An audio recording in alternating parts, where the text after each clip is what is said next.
Oh, bonjour et bienvenue pour une nouvelle critique d'un film qui est sorti il y a déjà quelques temps mais que j'ai vu que dernièrement.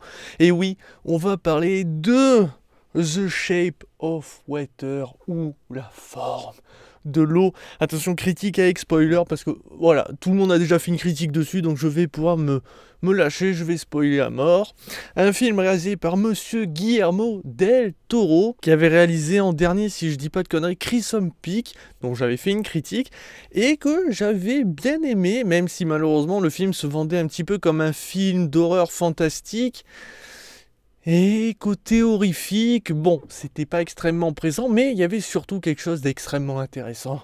De l'inceste. Oui, Guillermo del Toro adore montrer des choses un petit peu space comme ça, et l'inceste, frère-sœur, moi je dis oui. Voilà, moi j'avais kiffé juste pour ça.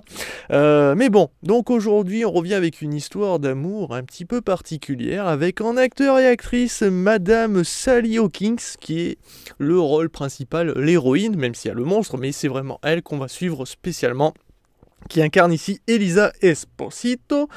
Nous avons Michael Shannon, qui ici incarne Richard, et c'est un homme extrêmement délicieux.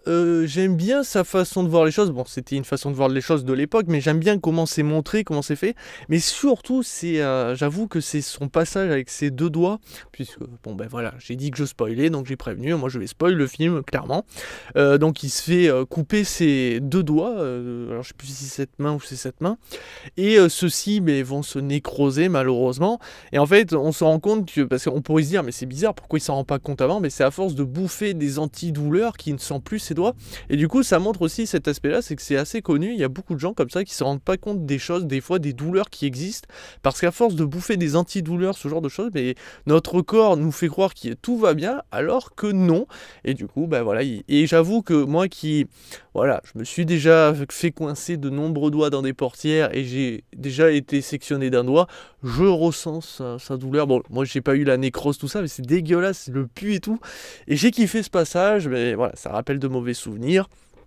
Ou nous avons aussi comme autre acteur, entre autres, parce qu'il y en a quand même d'autres, mais là je vais citer que ceux que j'ai bien aimés. Nous avons Richard Jenkins, incarnant ici Gilles. Gilles, personnage, ma foi, assez étrange. Voilà, un vieux qui essaye de faire jeune, qui est un petit peu excentrique d'une certaine manière, et surtout qui est homosexuel. Alors, je dis ça parce qu'en fait, moi je pensais qu'on allait le découvrir au fur et à mesure de façon assez subtile. Pas du tout. Dès que je l'ai vu, j'ai dit, lui, il est homo. Fin de l'histoire. Et effectivement, bon, après, j'avais vu juste, voilà.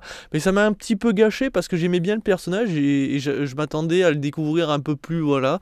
Et non, je l'ai vu direct dans ses yeux quand j'ai vu son regard. Mais c'est pas un mal, attention, je n'ai rien contre l'homosexualité. Au contraire, puisque dans le film, en fait, c'est ça, c'est qu'on va suivre une histoire d'amour aussi étrange que l'homosexualité, le transgenre ou ce genre de choses. Mais d'abord, le résumé du film. Donc on suit Elisa qui est une femme de ménage.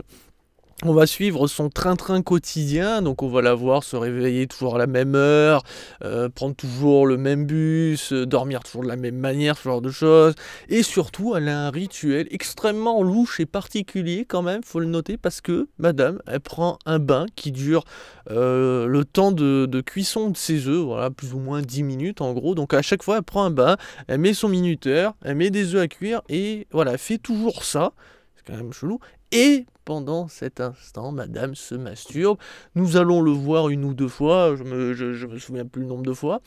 C'est montré, enfin voilà, on va pas se caler des doigts, c'est pas ce que je suis en train de dire, hein, mais voilà, on va voir cet événement, on va voir ses poils pubiens, ouais, c'est montré, hein, je me suis dit, merde, attends, le mec, il va loin, quoi, je veux dire, normalement, au cinéma, dès que tu montres un nichon, c'est Peggy 18, c'est limite un film porno, donc j'étais étonné, mais voilà, bon après, je trouve ça dégueulasse, ces poils pubiens, donc il a failli vomir. Mais voilà, ce que je veux dire, c'est qu'on montre vraiment que cette femme, voilà, une vie active, normale, même si elle a une certaine routine. Bon après, j'avoue que se masturber toujours de la même manière, à la même heure, le même temps et tout, c'est assez spécial. Ne nous le cachons pas. Mais voilà, j'ai trouvé l'idée intéressante de montrer que voilà, même si cette femme n'a pas de vie active avec une autre personne, elle fait comme tout le monde, elle se donne du plaisir. Donc Voilà. Et donc nous allons la suivre à son boulot. Et alors là, j'avoue que c'est déjà le premier aspect dont j'ai pas compris, c'est quoi ce lieu? Et c'est quoi exactement? Qu'est-ce qu'ils y font? Elle, ok, c'est une femme de ménage avec les autres, mais le reste? Est-ce que c'est une base militaire où on fait des expériences, où il y a des trucs scientifiques? Je n'ai rien compris à ce lieu. Et déjà, pour moi, c'est un aspect négatif de pas bien comprendre où on en est, enfin, où on est exactement, en fait. Mais bon, après, certains pourront m'aider à mieux comprendre dans les commentaires, mais moi, là, j'avoue que j'avais pas bien capté exactement à quoi servait ce lieu. Mais bon, donc un jour, elle travaillait avec une amie, et là où elle travaillait, donc c'était une pièce un petit peu particulière, voilà, faisait le ménage, et bien elle va rencontrer une créature qui va être emmenée à ce lieu, une créature qui est un petit peu un homme poiscaille, enfin quand je dis homme c'est dans le sens parce que comme il a la taille presque d'un homme, même s'il est un peu plus grand on va dire, mais bon, c'est ouais, c'est la taille d'un homme, plus ou moins. Il marche sur ses deux jambes, voilà, mais il a quand même la taille d'un poisson, donc c'est pour ça que j'ai dit homme-poisson, qui fait très clairement penser à la créature qu'on voit dans Hellboy. Il y en a qui disent qu'ils se ressemblent pas du tout. Il y a un moment, les gars, je veux bien croire qu'ok, il y a des différences, mais enfin, ils se ressemblent légèrement. Ah, faut pas déconner non plus. Mais c'est pas mal, hein, mais voilà, au moins, ça permet d'identifier la créature. Si vous l'avez pas vu, ben voilà, c'est à peu près la même créature que dans Hellboy. De toute façon, je vous montrerai les images. Donc, voilà, un homme poisson, peut-être le dernier représentant de son espèce, ou peut-être que c'est la seule, nous ne saurons jamais vraiment. En tout cas, on sait qu'il est considéré comme un dieu là où il habitait, mais il s'est fait capturer. D'ailleurs, c'est très étonnant de savoir comment il a été capturé, dans le sens comment ça se fait qu'on savait son existence, comment... Voilà, enfin, il y a plein de choses comme ça, dont on n'aura pas forcément les réponses, mais on s'en fout, puisque le film s'intéresse surtout à l'histoire d'amour avec Elisa. Parce qu'en fait, Elisa... malheureusement, on ne sait pas trop comment non plus, là encore une fois, a des cicatrices au niveau du cou, et apparemment, c'est en gros, on lui aurait retiré, ou je sais pas comment, les cordes vocales, voilà, donc elle peut pas parler, elle est muette. Moi, je pensais que c'était dû à une maladie, mais non, apparemment, c'est fait par une opération. Pourquoi? Comment? Ses parents? Quelqu'un? Vous ne saurez pas. Voilà, c'est juste comme ça.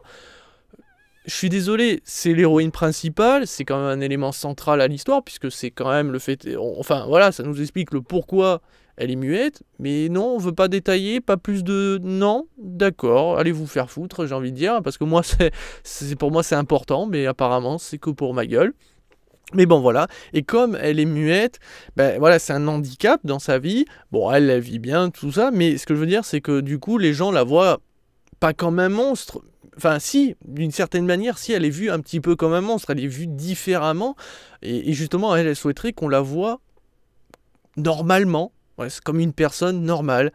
Et c'est ce qui fait qu'en fait, elle va s'attacher à cette créature qui est totalement différente physiquement. On peut dire que c'est un handicap d'une certaine manière, comme un handicapé qui a une déformation, ou voilà, qui sera en fauteuil roulant. Et bien, en gros, en fait, le monstre symbolise un petit peu tout ce qui est différent aux yeux de l'être humain.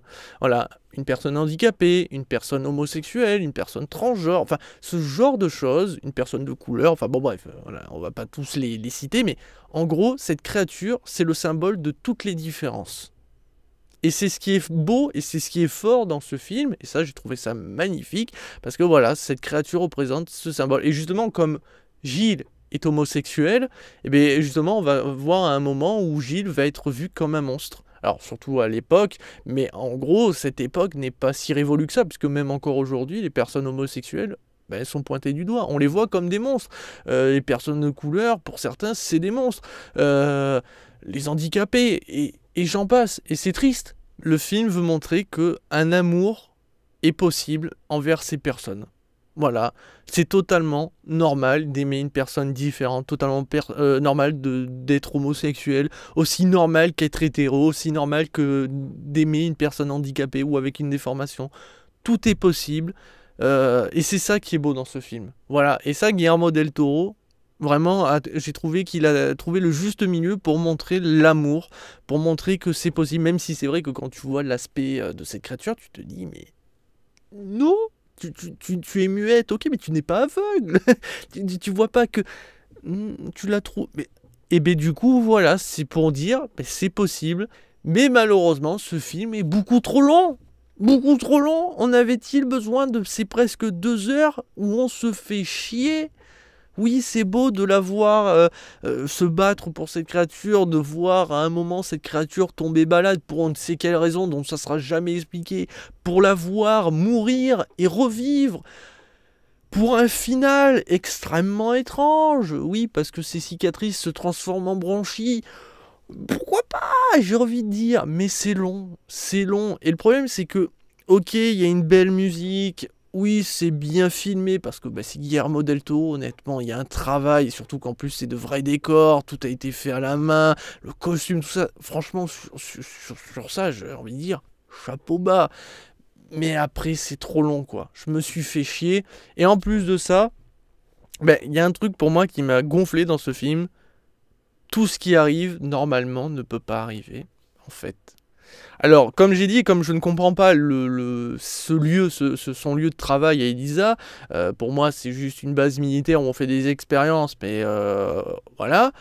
Normalement, quand la créature arrive, comme le dit d'ailleurs Monsieur Richard, la sécurité, tout ça, normalement, doit être renforcée. Cette créature étant le dernier ou le seul représentant de son espèce, on ne sait pas trop s'il est dangereux. Bon, nous, on va vite comprendre que si, mais en même temps, vu qu'il se fait un petit peu défoncer sa race, forcément il agit comme un animal, ce qui est normal, il se défend. Mais voilà, donc on ne sait pas à la base si elle est dangereuse ou non, on va le comprendre. Mais du coup, normalement, il devrait avoir de la sécurité. Alors pourquoi des femmes de ménage sont à ce moment-là dans ce lieu? Normalement, on devrait les faire décarpir parce que c'est une expérience un petit peu secrète. Voilà. Normalement, dans cet endroit, il devrait y avoir des caméras. Il n'y en a pas. Ok, mais imaginons, il n'y a pas les caméras. Il devrait y avoir des gardiens devant la porte et derrière la porte. Non, toujours pas. Et sachant que les femmes de ménage ont toutes des passes pour aller dans divers lieux pour pouvoir faire le ménage, à aucun moment on se doute qu'elles pourraient y aller régulièrement. Non, à aucun moment. Même si à un moment ça traverse l'esprit de Richard, après il se dit ouais mais non c'est des femmes de ménage donc non. Si, c'est cohérent, elles peuvent aller autant qu'elles veulent dans cette salle et vu qu'il n'y a aucune sécurité, c'est sûr que ça soit elle, quoi. Enfin, une des femmes de ménage, c'est totalement logique. Enfin, c'est pour ça que c'est pas que la rencontre n'a aucun sens, mais encore vous m'auriez dit que Elisa est tombée par le plus grand des hasards sur un badge de sécurité pour une pièce dont elle n'a jamais vu, ou que justement elle se dit c'est bizarre, avant on faisait le ménage là et maintenant on peut plus, tiens je vais aller voir, et là elle rencontre la créature nez à nez, vous voyez, elle est sortie de l'eau et là elle se dit elle tombe amoureuse, je ne sais pas, mais là, ça aurait fonctionné. Mais la façon dont elle rencontre la créature, la façon dont marche ce lieu n'a aucun sens. Je veux dire, c'est qu'au moment où la créature s'échappe, enfin grâce à Elisa, que là ils se disent, on va augmenter la sécurité, on va mettre plus de gardes et tout. Tu te dis, mais non. Non, ça n'a pas de sens. Enfin, voilà, et c'est un détail scénaristique, bien entendu, mais je suis quand même surpris de la part de Guillermo del Toro de louper ce détail, et je trouve que du coup, ça m'a gâché un petit peu mon expérience, parce que je me suis dit, mais non, c'est juste what the fuck, ça n'aurait jamais dû arriver comme ça en tout cas. Et donc ainsi, quand tu vois que Richard se rend compte que trop tard, que c'était les femmes de ménage, tout ça, tu te dis, ouais mais non, il n'y a plus rien qui fonctionne en fait, ça tombe un petit peu à l'eau. Mais c'est un détail, c'est pour moi, c'est pour ça que du coup je ne suis pas bien rentré dans ce film. Maintenant, faut être honnête, l'histoire de l'amour, tout ça, est magnifique. On a déjà vu, c'est du revu, mais faut être honnête, Guillermo del Toro a géré. Du coup, ma note, 3 étoiles sur 5. Voilà, si vous aimez les histoires d'amour, où il n'y a pas d'action, enfin il y en aura quand même un petit peu, mais voilà, n'hésitez pas à aller le voir si vous ne l'avez pas encore vu. Mais j'ai passé un bon moment, mais sans plus. Je me suis fait gâcher, voilà, pour ce petit détail. Puis c'est beaucoup trop long, et il y a quelques musiques qui m'ont un petit peu fait chier. Voilà. Du coup, j'ai plus grand chose à dire de ce film. Voilà, parce que l'amour n'a pas de frontières. C'est ce que je pense en tout cas, et je remercie ce film d'en montrer à nouveau. Voilà. Ciao, ciao.